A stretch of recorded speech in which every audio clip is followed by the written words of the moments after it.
আপনারা জানেন যে আজ ভোরের দিকে নারায়ণগঞ্জ সিটি কর্পোরেশনের সদ্য সাবেক মেয়র এবং জেলা আওয়ামী লীগের সাবেক সিনিয়র সহসভাপতি ডাক্তার সেলিনা তাইবিকে গ্রেপ্তার করেছে পুলিশ।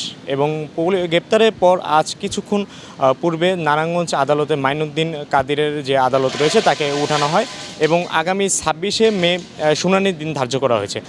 আমরা এখানে নারায়ণগঞ্জ যে কোর্ট পুলিশ রয়েছে তার সঙ্গে কথা বলে আমরা যেমনটা জানতে পেরেছি যে সিদ্ধিরঞ্জে মিনারুল হত্যা মামলায় তাকে গ্রেপ্তার দেখিয়ে তাকে নারায়ণগঞ্জ কারাগারে পাঠানো হয়েছে।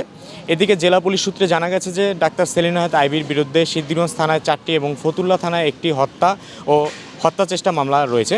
এদিকে আমরা প্রত্যক্ষদর্শী সূত্রে গতকাল জানতে পেরেছি যে গতকাল রাত 11:30টার দিকে নারায়ণগঞ্জ শহরের দেহবক যে চুনখা কুটির রয়েছে সেখানে সেলিনা তাইবিকে গ্রেপ্তার করতে পুলিশে একাধিক টিম অভিযান পরিচালনা করে।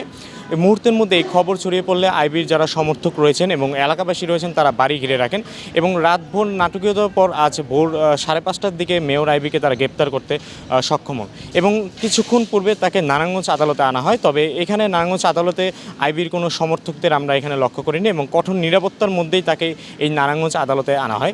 এদিকে পুলিশের প্রতিমধ্যে মেয়র আইবিকে যখন নারায়ণগঞ্জ পুলিশ সুপার কার্যালয়ে আনা হচ্ছিল তখন প্রতিমধ্যে পুলিশের উপরে একটি হামলার ঘটনা ঘটে। তবে এই ঘটনা কারা ঘটিয়েছে এখনও পর্যন্ত পুলিশ থেকে স্পষ্ট করে বলা হয়নি। তবে এই ঘটনায় পুলিশের কয়েকজন সদস্য আহত হয়েছে বলে জানা গেছে। সুপ্রিয় দর্শক মণ্ডলী, এই ছিল মূলত নারায়ণগঞ্জ আদালতের সর্বশেষ অবস্থা। ধন্যবাদ।